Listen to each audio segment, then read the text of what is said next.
Okay, we are holding, not sure who's coming today. Some people had something going on. We're holding on page Kuf Amid Aleph. Let me bring up the page here.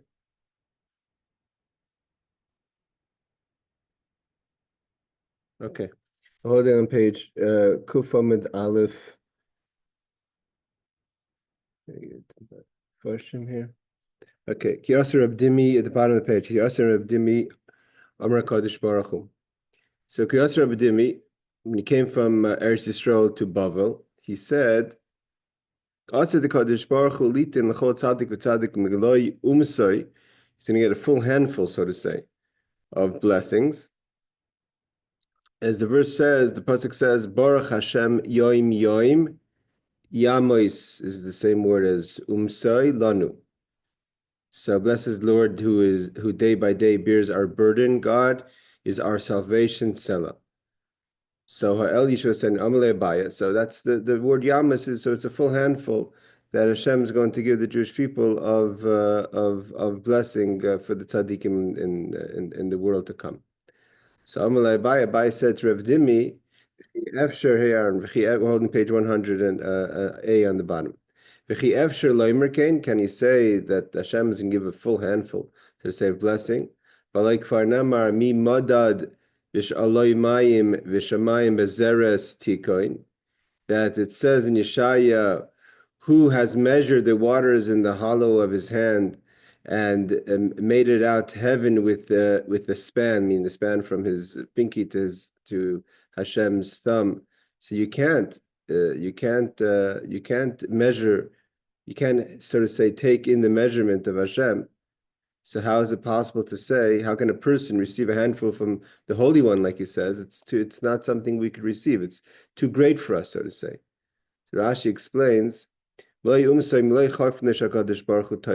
get full of God's blessing in the positive way of a handful. So Abaye says, can we say that? How can a person receive such a large blessing, so to say? There's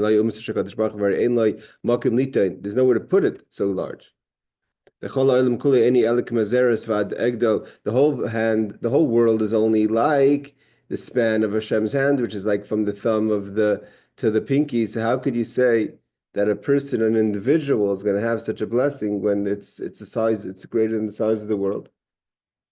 He just says that, and Yaakov says that Reb Dimi initially was saying that, well, what's the idea of arm? Why is it a handful? Because it says, talking about tzaddikim that are are learning Torah, studying Torah day and night. And so it says about Torah, the Torah is given in the right hand, like it says, B'yaminu eish daslamai. So the schar is midah connected midah. So if you're learning in the hand something that was given from the hand of Hashem, the blessing is also coming from that kind of level of the hand of Hashem. Okay, but so Abaye asked him that basically that it seems like the blessing is, so to say, too large for us to handle. That's basically the nakud of the question, the point of the question. So Rav Dimi answers Abaye like this. Omar, he says, "My time why haven't you not made yourself familiar with Agada, a part of Torah? The Amrei area, the Amrei b'marava mishmei derava bar Mori." So they said in the west, which is referring to Eretz Yisrael, in the name of Rava, the son of Mori, that Asa Kadosh Baruch Hu litin l'chol tzaddik v'tzaddik shalosh me'es ve'asara ilmos. Shayonless, right? Hashem is going to give in the time of Mashiach each tzaddik 310 worlds. Like it says, Lahanchil, I'm going to give as an inheritance, Oyhavai, to those who love me, Yesh. Yesh is the number value, Shin is 300, and Yud is 10. But Oitzrei Seihem Amali, and I'm going to fill up their treasures will be filled. And Yesh, the Gemara says, B'gematria Tlas Me'evasara Havai. Yesh is 310. So God, from there we see that Hashem, this is also Gemara in Uksin. Hashem is going to, Shir Ben Levi says that Hashem is going to give 310 worlds to every tzaddik. So obviously, Rashi says, so obviously when you get more space, you have more space to receive the blessing, so to say.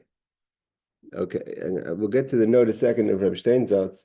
The question everyone asks is why doesn't he quote? Why does he quote from an Amoira, someone who's from the Talmudic times, and not from a clear Mishnah and Uksin? Even though Rabbi Shua ben Levi was kind of an addition to the Mishnah, but it's brought down in the Mishnah. Every tzaddik is going to get Shai. Shai is 310 worlds. To give different answers, some people say because he said litain or to lahanchil.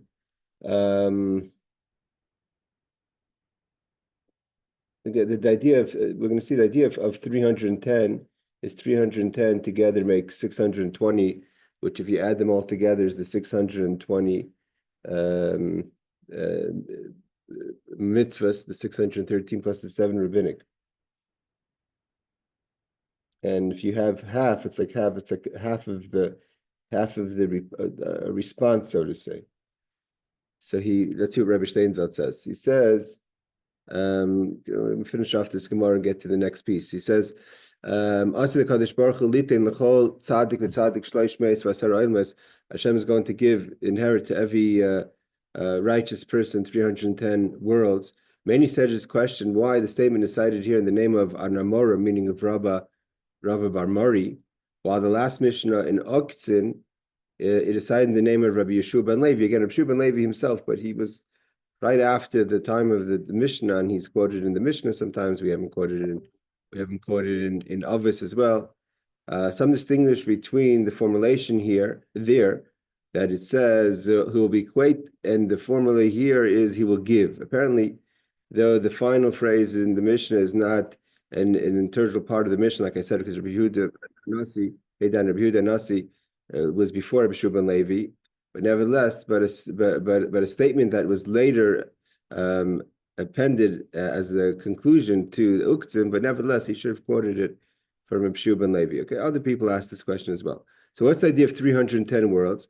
So many interpretations have been suggested with regard to the source of the number. Some explain that there are altogether 620 mitzvahs, meaning 613 Torah laws, 7 rabbinic laws, so together 620. They're corresponding to this 620 letters in the 10 Commandments. Okay. Each righteous person is fit to receive all of these worlds corresponding to the number of mitzvahs that he fulfills. As each complete soul is divided between male and female, together they achieve a completion each of receiving 310 worlds. So basically, who he says this, the Torah Chaim says that because a man and woman are together one unit, so one unit together, each one gets 610. As a unit, they're supposed to fulfill the 620. I saw others say that they only count 5 of the Rabbanim: Chanukah, Megillah, Tisha B'Av, Eruvin, and Yadayim, Netilas Yadayim from Shlomo Melech. So it's 618, and you have to have a majority. So what makes you a tzaddik? Obviously, not a tzaddik. It means if you have the majority, you're more good than bad. So you're 610. 310 is above the average of 600 above the half mark of 618. Okay, who says that? I think the Ein Yaakov as well. Okay, so the Gemara continues. Taner Meir Omer b'midash. This is a famous Gemara. B'midash Adam Moeded, as a person measures others or other things, Moeded Imlai are measured for him or her. Meaning to say, we are treated how we treat others. Hashem treats us as we do things as the response. You don't get blessings that are not in accordance to your own behavior. And the verse to support that is that the word it says b'sa'a sa'a b'shalcha tirivena. This is a verse referring to tzedakah. That in full measure, when you send her away, you contend with her, which is a pasuk in Isaiah. Is b'sa'a is a measurement. So b'sa'a sa'a mida keneged mida. When you send away the poor person, this is referring to a poor person. When you send away the poor person with tzedakah, so for every amount of you give, you get back. That's b'mida she'adam moeded in life. What you do, you get in response. So b'sa'a sa'a. That's what some others say. Like it says over here. If you're going to give a poor person the full amount, so then God's going to give you a full handful back. If you give a little, you're going to get back a little. famous idea that you're loaning God when you give tzedakah, when you give charity. So God is the recipient with the poor person. So he pays back on behalf of them both the poor person and God himself. It's like it says over here, he brings down from Teretz Chaim, when a person gives charity to a poor person, as if he's giving tzedakah to Hashem. Like it says that God stands, the Malva Hashem Chayin Dal. God stands on the right side of the ani. So since God is the recipient, so he's also the one who returns. B'mida sha'adam sha'adam moided. One second, I think we're missing 2 lines over here. B'mida sha'adam moided im madad v'nasin tzedakah. If a person gives charity to a poor person, v'lay chafnav, in a full way, the Kadosh Baruch Hu moided b'chafnav nice and light. See, there's a little bit of a so to say, of this is where you see that you get a more of a blessing. So he's saying, what's the more of the blessing? Is that when if you give a measured amount, so you then you get a measured amount back. If you give a full amount, let's say a full handful, right? So a child's handful could contain, I don't know, let's say holding beans or marbles, right? Can contain a certain measurement amount. If I give the full handful, as an adult, I could carry much more. 1,000 times more than that is Hashem, right? Infinite times more than that is Hashem. If you're going to give your full amount, a full handful, that's the most you could give, as much as you could grab in one hand. Hashem is going to give back as much as he could grab in a hand. And Hashem's blessings are infinite. So again, the more you measure, Hashem is responding to the measurement. When you give full amount, even though your full amount is nothing compared to the full amount of Hashem, but it's your full amount, so that Hashem gives a full amount back. That's what Rashi is teaching us. All right, I'm going to read a little bit as it continues, because you're missing the last 2 lines of the page. Or we're missing here in the last 2 lines of the page. Rabbi Shura says, can we say that? How can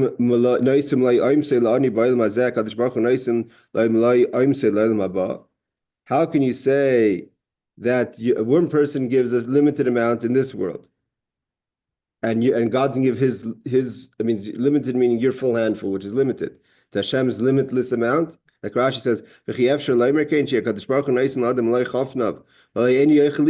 how could we handle God's full handful? So he says, like it says, so they responded back, Rameir said back to Reb Shua, and you disagree that we can't handle God's full blessing? Which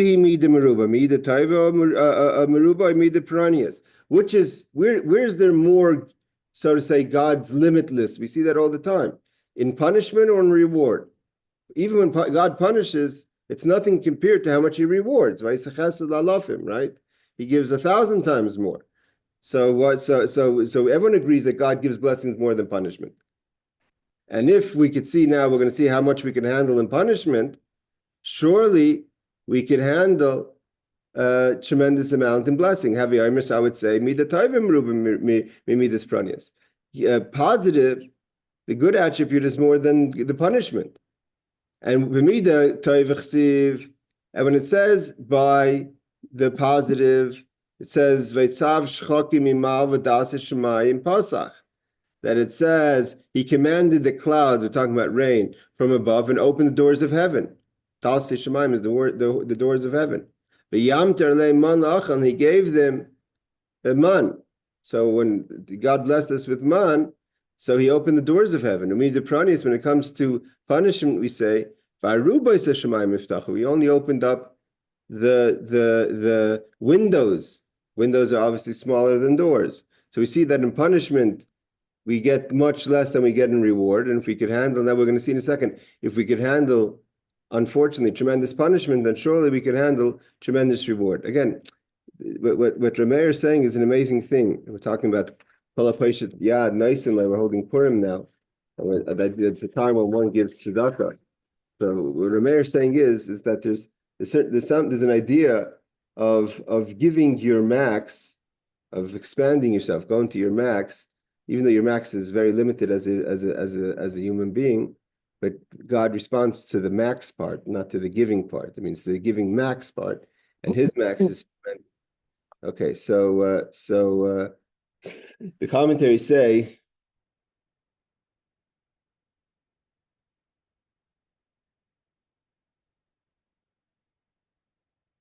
He says the Riyaf says that Reb Shua's question wasn't if how could Hashem give it, because we already said that He gives everyone Shai Elmas 310 worlds. The question is how are we going to have the koyach to receive it? Sometimes there's space, but there's not. We don't have the strength to receive such a blessing. So he says God's going to give us the strength to receive the blessing. That's what we're going to see. Just like He gives us, unfortunately, the ability sometimes to handle punishment, so too He gives us the ability surely to handle and to be able to accept reward. So he says, Rashi says, we have to assume that the positive, God's ability to give us the koyach to take positive is greater than the negative. Because when it comes to giving the man, it says the doors of heaven open. When it comes to punishments, it says arubais. It says windows. Videl is called the aruba. The dal daruba yesh videlis. He says there's 4 windows per door, so it's 4 times, as it says in Yuma, in Perek Yom Kippur. Alma mida tovim aruba. Now we clearly see that one could handle more positive than negative. Therefore, one should not ask. He's saying on Rabbi Yeshua should not ask on Rameir. Not that how could God give the reward, but how do we have the strength to receive such a reward? Because we're going to see in a second that when it comes, unfortunately, to punishment, that when it comes to hell, it says that we're going to have the ability to handle a tremendous amount of pain, unfortunately. So Koshken, even more so, surely God gives us the ability to handle blessings. So he says the famous the Tanya brings down the idea from Job that from the Ramban that the Ramban Nachmanides says that a lot of times we look at this world and we see punishment, we see pain, and we look at it from the perspective of the pain. But the Ramban quotes that it's a chesed because the pain in this world is so small compared to the pain in the in hell. Better to be punished here, he says, than to be punished in hell. The Ramban says that as bad as the things were for Job, that's not even a small percentage of how that could be magnified in hell. So therefore, it seems really bad when it's here, but in comparison, it's not. Okay, not that God forbid anyone should have to suffer, not here or in hell. So he says, the Reb Steinzalt says, what does it mean? That the windows of heaven are open. Some note another difference with regard to the reward. It is stated that God opened the doors. By contrast, with regard to the punishment, a passive verb is used, and the windows of heavens were open. It means open just by themselves, as opposed to God proactively opening the door, as though they opened on their own. This is the Marsha says. So it's not just the size, but the method of giving. The giving of the door is forthcoming, and the punishment is just opens on its own. Now, what does it say about negative that we should learn from this in positive? So Rameir continues, but when it comes to punishment, so it says v'yatsu v'ro. It's talking about actually not in hell. I'm not sure how you're going to define it, hell or not hell. It's bad anyway you cut it.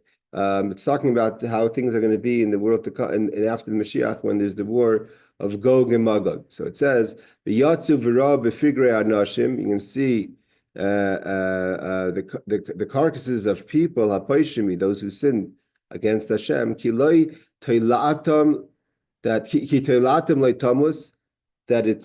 usually the worms, so to say, that are eating up at the corpses, they eventually die out. But God's going to say, no, they're not going to die. They're going to continue to eat at the corpses. And the fire won't go out. Usually a fire just lasts so long, you can handle so much fire. And they shall be an abhorrence to all flesh. So it's going to be a pain that you're going to be able. That God says when Mashiach is going to come, there's going to be for the dead of Gog and Magog, that God's going to make it that their body's going to be able to handle a tremendous amount of pain, that the worms are still going to be eating and the fire is still going to be burning. So here he says, if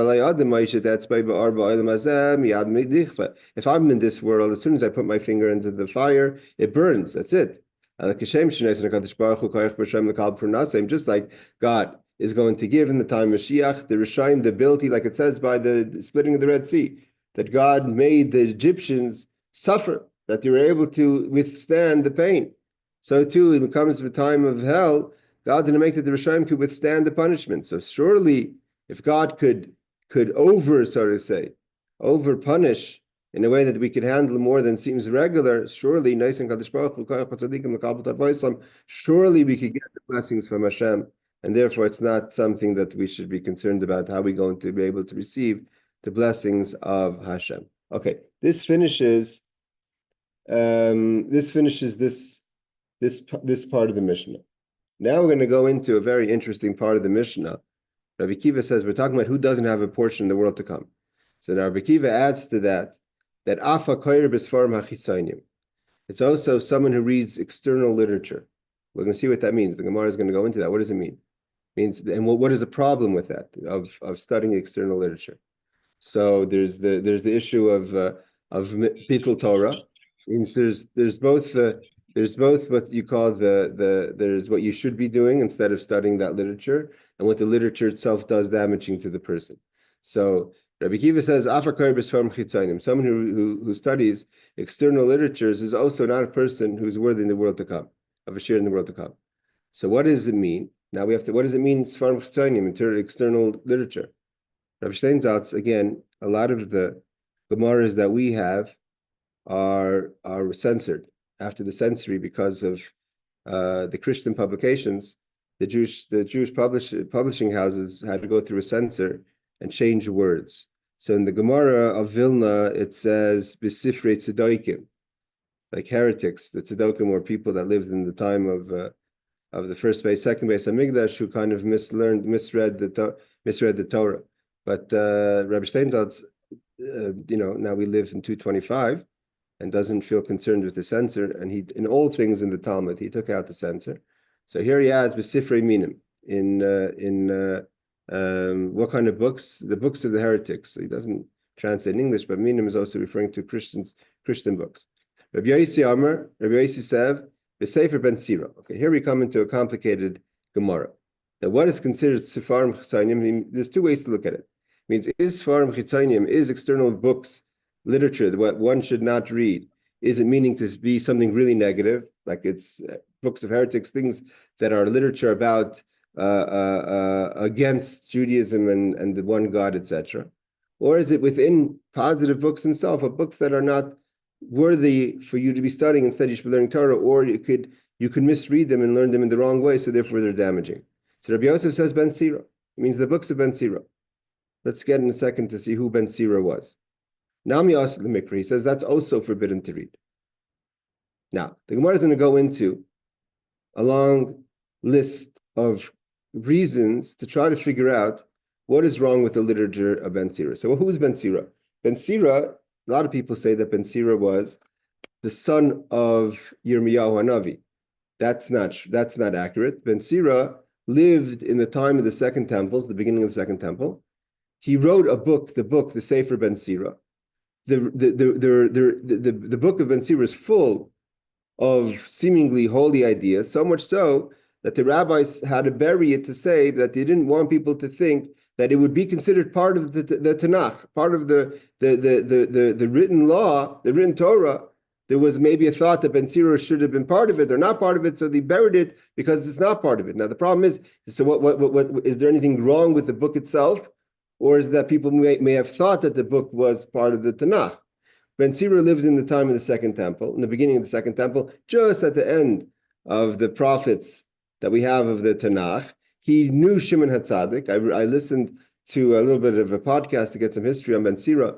The famous tefillah that we have on Yom Kippur, like the whole description of how the high priest came out of the Holy of Holies during the service of Yom Kippur. Who authored that tefillah? That's Ben Sira. Who is he referring to? Shimon HaTzadik, his colleague. Shimon Tzaddik was the high priest in the beginning of that second temple. So he was around that time. His name was Shimon Ben Sira or Yeshua Ben Sira. So Rabbi Yosef says that the studying of Ben Sira is also a person who's considered a heretic. Doesn't have a portion of the world to come. Nami Asa Limikra, you can't read it because there are parts of that book that could be misleading and wasteful. That's what the Gemara is going to conclude. And now the Gemara is going to actually go into a long list of trying to figure out, because there's a lot of Ben Sira that's useful. And not only useful, but we have other sources that say similar statements. So Amalei Abaye. Now Abaye says, what is the reason why Ben Sira is considered forbidden to study? Before we have also the Sefer Tzedokim or the Sefer Aminim, for the books of the heretics, which for sure everyone agrees that to read them is a person that's not worthy in the world, a portion of the world to come. The question is it a time waster or is the information bad? So the Tosfos Yom Tov, actually my great grandfather, says that some of these books are permitted to read if you're in a place that you can't learn Torah, like a Beis Akisai or Merachatz. So then you can't learn Torah, so you could learn these books. It means the information itself, it's not bad. But by applying the time then is not a good idea. Yes, Aaron. What's in these books? Sorry? What is the topic in these books? Well, Sefer Aminim would be books of people that are heretics that are saying things that are not Jewish. Ben Sira is a book that it's full of mashalim, full of advice. We're going to see a lot of verses that are very insightful that Ben Sira writes about. Today, the rabbis buried Ben Sira. They found it seems like it resurfaced. I saw there's a Gemara somewhere that Rav quotes something that Rashi himself says, I can't find the verse that he's saying. And Rashi himself says maybe it's from Ben Sira. But at some point, Ben Sira resurfaced, whether they found Ben Sira in a Geniza, in a hidden, so to say, place in Alexandria, Egypt. So it resurfaced, and then I think they found parts of Ben Sira in excavations of the Dead Sea Scrolls. In the Dead Sea Scrolls, they found some of Ben Sira. In the books of Ben Sira is like, you would read it like you would read maybe, it seems like one of King Solomon's books. It's full of ideas, but it's not considered biblical. And it's not biblical. The concern is that they hid it. They didn't want people to think that's biblical, and that could lead to studying it in a way as if you're studying biblical and it's not. So you think you're studying Torah and you're not. There's a lot of explanations given to what's wrong with Ben Sira. For instance, the wording over here is hakoirav b'sfarim. Koira doesn't mean that a person who's shoyne. Shoyne means to learn. Koira means to read. Reading is more casual. So if you're going to read Ben Sira because you think it's one of the Tanakh, which is almost like learning Torah, and it's not, so you're not, then you could spend hours reading something and you're not studying Torah. There's all different kind of angles of what's the concern. But fundamentally, the Gemara is going to come down that there's certain verses in the Ben Sira's publications that it quotes that are problematic, or Rabbi Steinsaltz gets pretty aggressive. He calls them foolish. Whether the point is foolish, wasteful, or misleading is already up for interpretation. Excuse me, I still don't understand why it's a problem. Is his way of interpreting the Torah, or it has nothing to do with Torah? Well, that's the question. No one argues that Ben Sira was a special person. He wasn't a heretic, God forbid. He was a person that lived in the Second Temple. But he's not part of Torah. So the problem is that because he was published as if he was part of one of the books of Torah, so people may study it as if it's Torah when it's not, meaning to say it's not written as one of the 24 books of Torah. So in order for people not to study it, because it was so similar to the, so to say, the style of Torah, so the rabbis felt that it was damaging and they hid it. Again, it only resurfaced not too long ago. People today are studying it all the time, and I think it's mentioned in Christian literature. But we'll see. We're going to see that in a second. The Gemara is going to go through many verses from Ben Sira that it had available, that finally it's going to find not too many of them that are problematic or foolishness or misleading. The idea is basically that the people are maybe not able to study it in the right way. Again, well, I saw a nice explanation that says hakoirav b'sfarim chitzonim. It says just reading it, not hashayna, learning it. So if you're reading it and think you're studying Torah and you're not, he says over here, Okay, so therefore he says the Tosfos Yom Tov, even some books of heretics are allowed to be read in certain places, allowed to be read in certain places. Again, the question is, there's different opinions. Is the issue over here of wasting time and not studying Torah, or is the information bad? It's not clear where the issue is. Okay, so now now we're going to go through the Gemara is going to go through a list of verses from Ben Sira to see what is the issue here. So Amar Abaye said, my time, what's our concern? So he says, if you want to say, because it says in Ben Sira that it says like this: Loi tintoish gilda meudne deloy laezel mashkhe lechavla. So he says that seemingly something like what King Solomon would write. It says, do not flay the skin of a fish from its ear. Udne is ozen. This is Aramaic. So that the skin does not go to ruin. What the issue is over there is there's many interpretations, whether the issue is that the skin by the ear is a problem, or that the skin itself is skinning it. That's how people usually, if you ever see people fillet a salmon, they start from the, so to say, from the top of the salmon. So what's better to do, not to take the skin off the fish? So he says, Ela tzlei yase benura, basically broil it in the fire with its skin, like a lot of people do. And you should eat it with 2 loaves of bread. So that's a verse that the rabbis had from Ben Sira. So Abaye picks that verse to wonder if this verse is, so to say, an issue. Again, the Ein Yaakov says clearly the problem with Ben Sira is just simply that if you think it's Torah and it's not Torah and you're going to learn it, so you're going to think you're studying Torah and you're not. Okay. Tzedokim shekar from Bekel Chai. Rashi says, what's the definition of a book of a tzedoki? It's someone who doesn't believe in God. So if you're reading books of a heretic, that's a person who's not going to be have a portion in the world to come. Okay. Rabbi Yosef says, Af b'sefer Ben Sira. Even if one reads the book of Ben Sira, shesh bar divrei havai. Right? So what's Rashi say? You have some foolishness in the book, or wastefulness in the book. And Rashi says you're going to come to wasting your time. You're not going to be studying Torah. You're going to be studying a book that Rashi says that Gemara feels is not a good use of your time. So Rabbi says, where are the verses that we have issues here? So if you're talking about the verse of Leisishreit Gilda Miudne, you shouldn't fillet the skin off a fish from its ear. Climber, Leititel Irish dog, don't take off the skin of the fish. I feel mal ozne, even from a part that maybe is not the best part of the fish, the ear of the fish. You're losing the skin. You're going to end up throwing it out.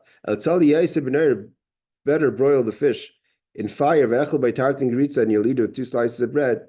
You could, because your Ben Sira seems to say that you could fillet, you could broil fish with its skin. It's going to be good with the bread. Seemingly, Abaye says, what's the point of Ben Sira telling us this? Why is this important information? Seemingly, that's like Abaye saying, why is that Torah? Why is that important things to know from Torah? What is a gildana? It's the name of a type of fish. Rashi says, why do we say from the ear? Because most people fillet a fish from the ear. Okay, let's see what Reb Steinsaltz's going to give us a quick. Again, there's many opinions about Ben Sira, who he was, when he lived, and what his issue is with this book. I believe that when he found the Dead Sea Scrolls, part of the Dead Sea Scrolls did have the book of Ben Sira. Okay, the book of Ben Sira. The book of Ben Sira was widely accepted by the Jews during the Second Temple period, since it was written by Yeshua ben Sira, this Yeshua or Shimon ben Sira, a contemporary of the high priest of Shimon Tzaddik. So here clearly, all those who were under the illusion that Ben Sira was a son or an illegitimate son of Yirmiyahu, the prophet, that's not true. The sages did not canonize it and incorporate it among the books of the Bible.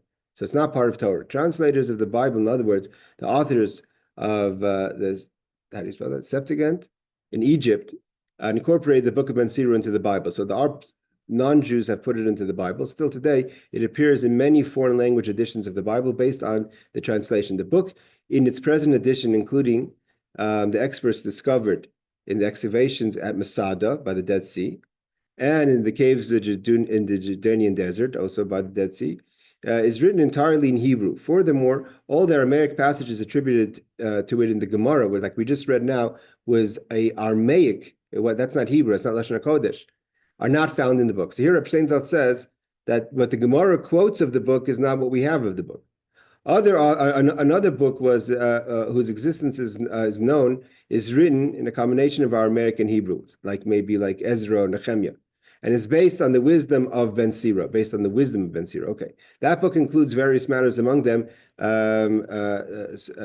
superstitions and fantasy. Both books were combined in Aramaic folk editions, leading to disdain of the book of Ben Sira beyond the main reason. Beyond the main reason, in other words, the fact that it was not incorporated into the Bible, nevertheless, because it had superstitions, that's another reason why they said you shouldn't read it. Nevertheless, the Gemara cites passages from the book of Ben Sira as it does from the books of the Bible, and in certain sources, it appears that the Gemara is intimating that this book is part of the written sections of the Bible. So there are some ideas that we do accept Ben Sira. This includes the sages had no fundamental objection to the book, to the original book of Ben Sira. The objections is only to ascribing its sanctity and to combine it with the superstitions and nonsense. He says nonsense. So it seems like there's nothing wrong with Ben Sira. There was additions maybe put into it that added to superstitions. There's other things that he says are nonsense, and therefore the Gemara says not to learn it. Okay. So Rabbiya says basically, what is the verse that's the issue? The verse of the issue is about filleting the fish.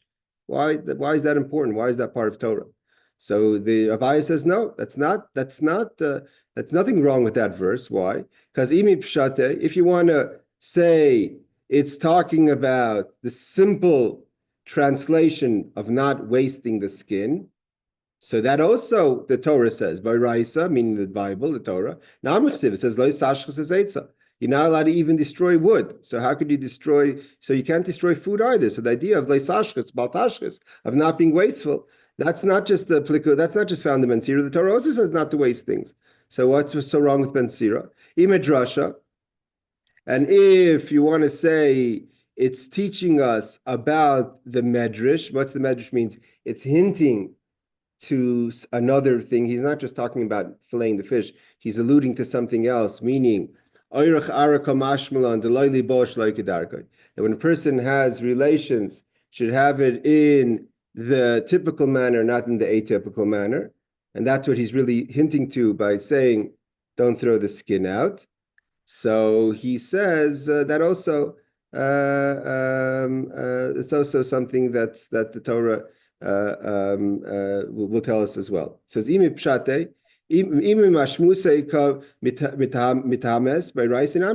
want to talk about the literal translation, the Torah also says don't be wasteful. And also, a person should not have not regular intercourse. What does it mean to start from the ear is a kind of alluding to a person who's not doing typical relationships, and that's what he's telling us, that's not appropriate to do it to have relations that way. Okay, there's a lot of discussion on this, obviously by the rabbis, to understand what does it mean. Sorry, a second. Let's bring up the Mefarshim here. It says there's a lot of on Kufal Mid Beis, so Kufal Mid Beis. So hold on a second. Sorry, my computer's jumping here a second. But either way, so far that verse is not a verse that what's going on? Hold on.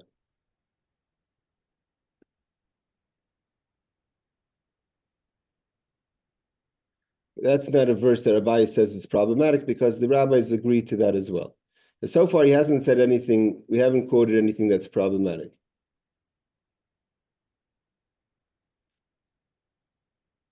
Okay, it doesn't quote a verse from the Torah to say otherwise. Yes, Aaron. No, Leora, Is this actually, oh, sorry. Go ahead, Aaron. is this part of the kosher laws, the Noahide laws, or is this only brought up here? What are we talking about?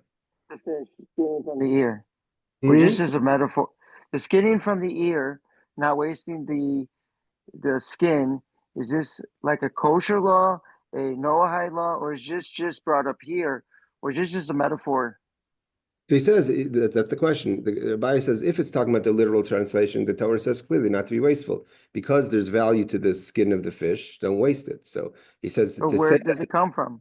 Is it a kosher law, a Noahide law? no, that's a law of Baltashkas. That's not a Noah. It can maybe be. You can maybe. I'm not sure if in the Noah laws they have the idea of Baltashkas because Baltashkas is kind of about the Shevis Yisrael, about keeping things in order.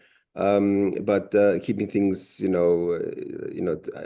not. I don't believe that a Noahide is also allowed to go out there and just cut down trees for no reason. But that you have to study the bylaws of the Noahide laws.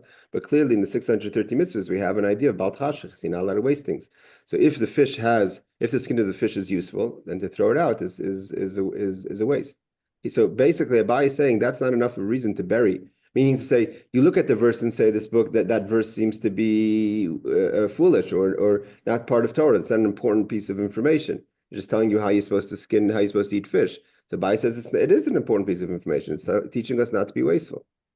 And that's also in the Torah. It says, Bal tashchis, don't waste wood. So why should you bury the book? Because it says not to be wasteful, or to be wasteful in relationships, not having relationships in a way that could be fruitful and multiply. Well, if it's about skin, it's very, very, very healthy. There's so many Yes, benefits to it. yes. I was thinking that when I studied it, that we learned that today we're very into the salmon skin. Yes, go ahead. Right. The other thing is, I don't know if you've already gotten to it, but the second paragraph about the father worrying about his daughter, why Mhm. would he worry that she get into witchcraft? Was that something that they commonly did in those days? Let's do that. We're holding that right now. Okay. Okay, let's first read it inside and then we'll talk about it. So it says, Ela Mishum, maybe because Ichsiv, it says, Bas Lavia, Ben Sira quotes that a father who's concerned for his daughter is Matmonis Shav. A daughter to a father is like a false treasure. Matmonis is something that's hidden. Shav is wasteful, it means a false treasure. This is what Ben Sira says. Why? So he lists the reason why, because meaning to say, why would it be a treasure in the first place? So the idea is that when a father has, in those, especially in biblical times, a father had the right to sell his daughter. A father had the right, of course, to get the dowry from his daughter. So there was a financial income that a daughter brought into the family. So the father may think that his daughter is going to be a blessing, so to say. There's a famous idea that that when someone has a daughter, it's a siman bracha, it's a sign of blessing. So whether it's a spiritual blessing, a physical blessing, so the father is excited there's some blessing that's going to happen. So Ben Sira says, time out. It's a false treasure. Why is it a false treasure? Number one is he says, mipachta lo yishem b'layla, because you're going to be scared of concern for your daughter. You're never going to sleep. Basically, having daughters translates to sleepless nights. Why would you be sleepless? So he says, Vikantnusa, when she's a young girl, Shema tispata, maybe she's going to be molested, right? So you're scared for her safety. Benarusa, when she gets a little older, Shema tizna, maybe she's going to have relationships. So you're scared what she's doing late at night out, right? You're scared for your daughter's getting up to no good. Bagra, when she gets a little older, ready to get married, Shema loitinase, now you're concerned she won't get married, right? Every father's worried about his daughter. If she can get married now. Nina says when she gets married, Shema loilai, maybe she won't have children. Right, so you're constantly worrying. His kina, when she gets older, Shematasik Shafim. This is Leora. This is what you asked. Maybe she's going to get into witchcraft. Evidently, witchcraft was something that was a concern.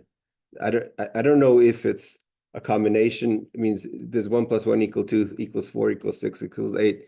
That a woman who's gone through all this trauma, I mean, she herself has gone through all these issues. That she's possibly been molested, probably went out there, didn't get married. Or, if she got married, she didn't have children. So when she gets older, she's bitter and she's going to move to witchcraft.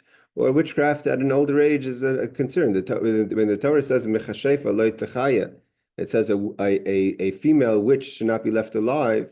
So the Torah says right away there, it's not just talking about a woman who practices witchcraft. It says a man who's a sorcerer also is biblically has to be put to death. So why do we pin it on the woman? Because in those days, it was more women that practiced witchcraft than men did. So basically, the detail of it is obviously she's going to get up to no good. Either she's not going to find a mate, she's not going to settle down, she won't have children, or she's going to get up to things, she's going to hang out with the wrong crowd. So kind of between all these issues, so the so to say, what Ben Sira says, the plus of it, the concerns of it override the pluses. So he says, so Abaye says maybe that verse is kind of a foolish verse or a verse that doesn't belong in Torah, and that's why one should not study Ben Sira for this verse about the concern a father has for his daughter. So the Abaye says, no, that's not you can't say that's the verse. Why? Because a Rabbanan Am Yamro, we also find that the rabbi said something like that. It says, a person has to have, you can't have a world without females or males. So the Gemara says also, that's easier to have sons than daughters. So you can't disqualify Ben Sira just because he's talking about the concerns a father has for his daughter. Obviously, nothing's changed in 2,000 years. True. But I don't understand. Is this before King Solomon's time or after? I thought it was only in King Solomon's time that they stopped all kishuf, or when was it that they stopped all kishuf? No, Kishuf went on for a while. We have the famous story we learned in the beginning of Sanhedrin, Shimon ben Shattach, which lived after Ben Sira. He was the Nasi in the time of right before King Herod, in time of King Yanai. It's about, let's say, 50 years after Hanukkah. He was still killing, as the head of the Sanhedrin, he was still killing witches. He killed, what was it, 70 witches, 80 witches in one night. Wow. Witchcraft, yeah, was we've had many Gemaras. Witchcraft went on for a long time. It seems like, first of all, there's still places today that it's practiced in remote areas of the world, different types of magic. But it was being used for centuries. They say the tradition has the Baal Shem Tov, Reb Chanina Medaisa, different people pushed it out of mainstream. They say that the Baal Shem Tov really cleaned the world of witchcraft, but it was going on for thousands of years. But at what time was it that it was usher for Jews to do it? Still usher. I'm sorry? Still forbidden. What do you mean? When is it? No. I thought at first everybody did it, and then it became forbidden to do kishuf. Everybody knew how to do it. There's a verse in the Torah. You can't let a witch live. That's a clear verse in the Torah. Okay, I thought that it was at a certain period that they stopped it, that it became illegal for Jews to do it. I'm not familiar with that, but there's a verse in the Torah clearly that says it's forbidden. Okay, thank you. Sorry. Part of the biblical law, no problem. So what does it mean, la yishan, a father won't sleep? Not that you won't sleep. And anxiety, you won't sleep because you can't sleep. Katana koidim sheivish desaris, it means basically, when she's too young to protect herself is when she's considered a katana. A naira is, halachically, a naira is a girl who's just entering maturity, which is about the age of 12 and a half. And Narusa Shem, so when Narusa Shem Tizana Bagra Roi Hili Nesuin Lahachi Amar Shleitinase. So basically, when she's a teenager, you're not concerned about her getting married because she's a teenager. She doesn't have to get married. But you're concerned about her being out with the wrong crowd and getting up to the wrong things. Then when she becomes marriageable age, fine, it's time for her to get married, but now you're worried she won't get married. Basically, you never stop worrying about your daughter. And therefore, he says it's not a it may be a blessing. Of course, it's a blessing, but there's also anxieties attached to it. Reb Steinzat says a father may think that since he's entitled to the profits of her handiwork, which is those days, if she worked, if she was a slave, etc., and the money of her betrayal, so she's a treasure. The counter to this belief, the book of Ben Sira says that her father is that she's a false treasure because there's a lot of concern and anxiety attached to that as well. Okay, so that verse obviously is not an issue because the rabbi said something similar. So what verse is an issue? Because it says Loi sil daiva belibach de gavre giborin kotel daiva. He has a verse that says that do not introduce anxiety into your heart, as anxiety has killed mighty men. So Ben Sira says something that we all talk about today, that that anxiety is not a good thing. So don't allow anxiety to take over a person, because the strongest of people get brought down by anxiety. So maybe that verse is considered, not Torah style. So Abai says no. Shlomo Amar, King Solomon said similar. What did King Solomon say? That daiga belev, daiga, which means anxiety, concern, beish yashichena. What does it mean, yashichena? What means Rabbi Ami and Rabbi Asi? One said yasichena midaita from the word masiach das, so the sin could be a samach. To send it away means don't allow anxiety to sit on you. You have to get it out. Talk it out. Oh, either to push it out or talk it out. King Solomon said anxiety is a bad thing. So why would Ben Sira suggesting that is considered a reason to not study him? Davai means daiga, concerns. So let's just do a few more. Elam Mishum Nechsivka says, Minar Rabbi Mitoich Beischa. Loya Kol Tavi Al Beischa. These are all, I'm a simple person. To me, these are all fascinating ideas. So he says, Elam Mishum Nechsiv, because it says, Minar Rabbim Mitoich Beischa, that it says, prevent the multitudes from inside your house, which is, you have to understand what that means, because we know there's this special mitzvah of achnas orchim, of being hospitable to inviting guests. So what does it mean? You shouldn't allow multiple people in your house. Not everyone should be brought into your house. So first, let's see what he says. Rabbi Rabbi also said that. I mean, Rabbi Rabbeinu Hakadosh. A person shouldn't have too many people in the house. That to have sometimes bad people in the house, meaning to say, if the commentaries bring down, obviously to have achnas archim, to have guests is good, but to have stam parties where people enter the house and not everyone is a good influence in the house, whether the person is going to do bad things in the house or whether the person is going to influence bad things in the house. Too much gatherings that are not with focus can end up bringing ra lisroyeya, to bring bad, negative. So both Ben Sira and Rebbe say that you don't have to be the party home. Basically, means of course to have achnas zarchim is a huge mitzvah, so that's why you have to make sure that we're not talking about a person should not have guests. Don't learn the wrong thing from here, but it's talking about stam having people in the house. Let's just bring down, I think he says over here, the commentaries, the Maharsha says it means don't have such an open house where you're not basically monitoring who's coming in, because you never know who's going to come to your house. But if you're monitoring, it is different. Also, the Maharsha says we're talking about just people who show up at your house as opposed to people who've been invited to your house. And inviting guests is, of course, a mitzvah.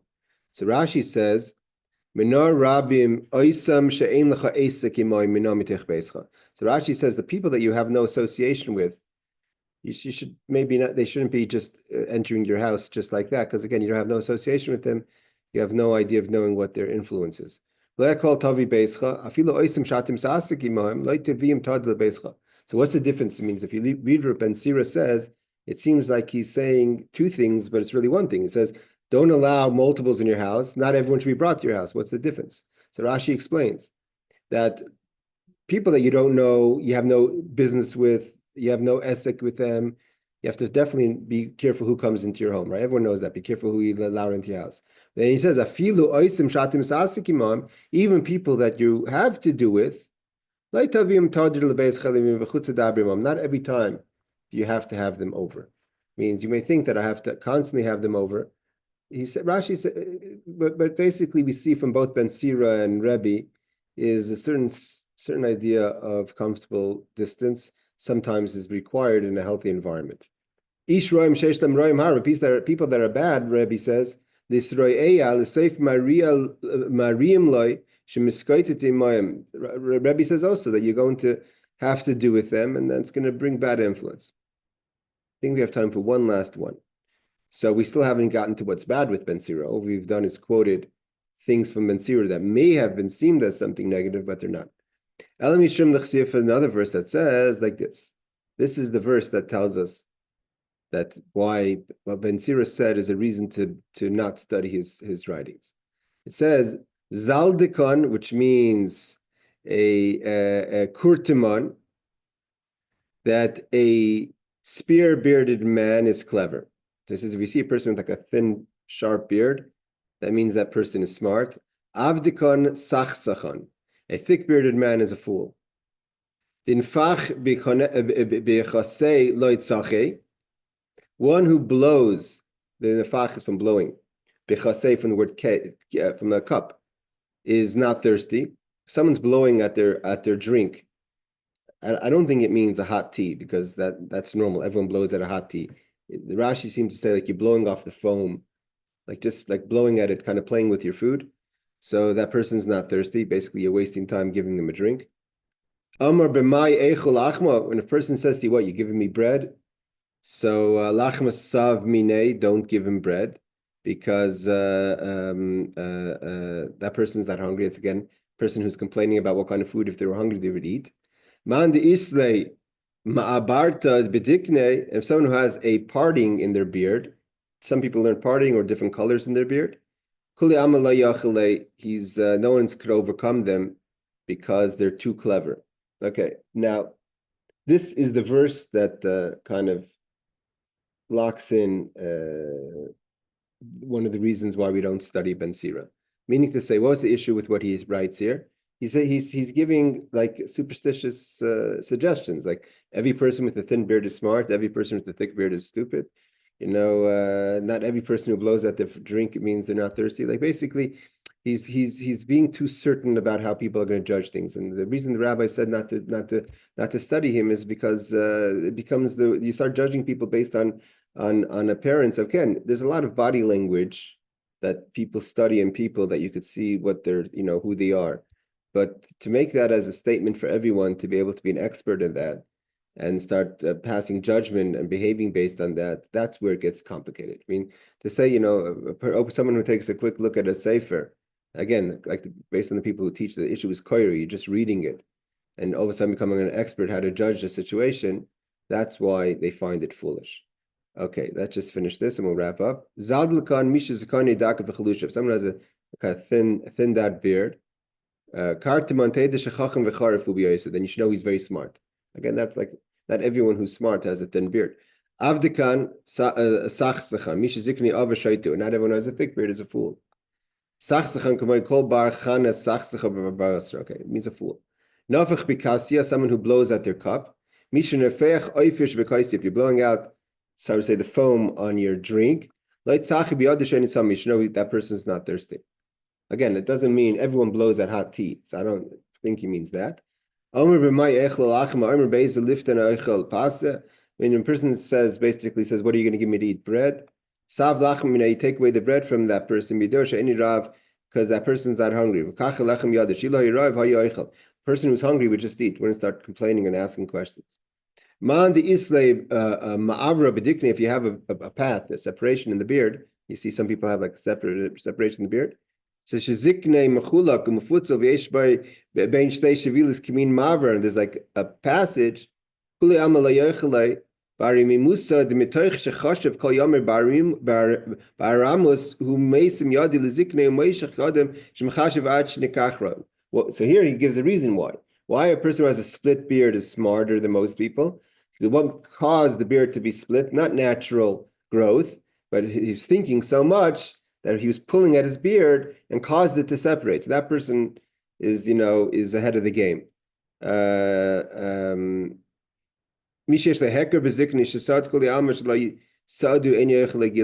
Okay, now people, again, different reasons why a person can't reach the wisdom of that person.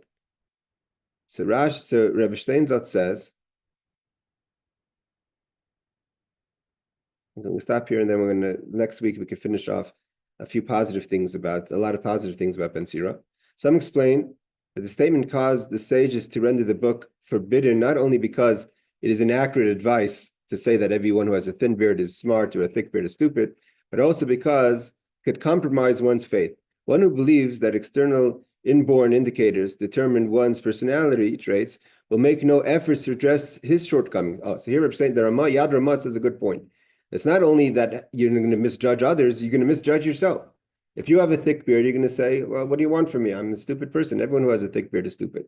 So you're not going to work on yourself to try to fix yourself, because you're going to say that my looks or my physical appearance dictates what it's going to be, because he will believe that everything is predestined. What does it mean a thick-bearded man is a fool? Some explain that a thick-bearded man is one who incites quarrels and has radical opinions and is intolerant of the opinions of others. Okay, again, I'm not sure why, but what does he mean by a fool? He means a troublemaker, basically. What is a passage in the beard? Some explain that this means that he has a beard of two colors, black and white, the Aruch says. I mean, it's not a passage physically, although all that said, and that's the reason why they buried his book, and we stop here because Rabbi Yosef now says there are a lot of positive things that Ben Sira says. But I've known many, hold on, Aaron, I've known many people with thin beards that are smart, thicker beards that are less smart, and people with split beards that are very smart. So it's not totally out of this world. Yes, Aaron. When we're not supposed to be studying him, I sure did study a lot about this book that we're not supposed to be studying about. So I don't understand. You did study? Are you saying we're studying? We're studying right now. You gave me so many insights to this book we're not supposed to be learning I know about. that's the whole beauty of the Talmud, right? The Talmud, that's Talmud 101. So you're getting a hold on, Liara. You're getting you're reading, you're learning what you shouldn't be learning about. But the point is that you're understanding, first of all, again, like Rabbi Steinzal says, I think Christian publications have put in Ben Sira into the Bible, which we don't have. So you have to understand it's not Torah. But there's a lot of wisdom. We're going to continue with the wisdom of Ben Sira going forward. That he does have a lot of wisdom. And again, no one says he was a bad person. Tzedokим is authors who are bad, negative people. Whoever he was, again, 99% of who I checked on Ben Sira is not the son of Yirmiyahu and a colleague of and there's again, I saw a very nice explanation. The idea is casual reading versus learning. But you're right, Aaron. Point well made. Yes, Leora. What he was talking about, not letting people into your house, a home, that sounds more like Pele Yoetz talks about that also, about Ayin Hara, that they come in and they may give Ayin Hara to the home. And if you suspect someone of that, don't bring them into your home. That's you should know that in general. First of all, Ayin Hara is a subject on its own. How we deal with Ayin Hara, that's a tough subject. That aside, because some people, the Rabbis thinking was, or the Rebbe used to say that Ayin Hara is only dangerous when you give it weight. It means the person's always worried about Ayin Hara is the person who's susceptible to Ayin Hara, right? The children of Yosef said, the Gemara says in Sota, we're the descendants of Yosef and we don't have Ayin Hara. Ayin Hara doesn't affect Yosef because Yosef was very broad, but he wasn't concerned with it, therefore it didn't affect him. Yeah, Ben Porat Yosef, Ben Porat Yosef Ayin. Exactly. So that's a lot of there's a lot of thinking about that. But at the same time, I trying to finish off with the story that my grandfather, when he was a Holocaust survivor, my mother's father, and these are a whole bunch of kids that came out of the Holocaust with nothing. And he made his way to Los Angeles with my grandmother, and he started a business, and he was the first of his people, and he was very young, to buy a home. And he had older brothers, he had older friends that were a little older than him. And he was concerned that if he bought a home, even though it wasn't like in 1945, he bought it, let's say 1960s, early 60s, but he was still from the first to buy a home as a sign of success. And he was concerned that there would be an Ayin Hara if he did, if he, from buying a home, all of his friends, maybe his friends weren't so successful. And the Rebbe told him that he should make a Chanukah Sabayis. And like you're saying, inviting people into the home could bring Ayin Hara. So how do you avoid the Ayin Hara? Honor everyone to speak. Like kind of involve everyone in it. So there's ways of dealing with Ayin Hara in the home. But it could be that's what Ben Sira is referring to, a Rebbe. It seems like Rebbe is talking about not Ra as in Ayin Hara, but more as in bad influence. Okay. I have a question. I saw recently on the internet that they're talking about the Book of Enoch. Is that one of ours, or is that a Goyish book that they said has been banned? Because now that you brought up this book was banned. Enoch? Yes. Is that something that from our Literature? religion? Do you know the Hebrew name for it? No, I don't know what it is. I'm It would not have been sure. easier if I knew what Book of Enoch is. And they spell it Enoch. I'm not familiar, but that doesn't mean it's. I have to check, and I'll if I find that, we'll talk about it next. I actually heard from Rabbi Ariel Bar Sadok Yeah. on the History Channel. He's like a Kabbalist, and he talks about aliens and UFOs and ancient aliens. He does say that you know that it was a very holy book, but because it was so holy and contained so many like mystical, supernatural, spiritual experiences and secrets and stuff like that, that it was not like a canonized in the Torah, but it's not banned. It was just not like incorporated in the I think you can mean the Book of Enosh. Yes, exactly. Enosh, exactly. I just looked up and yes. Google. It says Chanoch. Chanoch, sorry, the Book of Chanoch. Yeah. That's that he lived before the Mabul, before the Mabul. Before the flood. Yes, he was like Methuselah's father or son or something like that. Yeah. I'll look into. I mean, these are obviously not part of literature, and obviously, like Ariel says, they could be having things that are out of our pay grade. So maybe that's why he was buried. Either way, ladies and gentlemen, I got to run. Take care. Thanks for joining. Thank you. Let's see you next week. Happy Purim to everyone. Happy Purim. Thanks for answering my questions. No problem.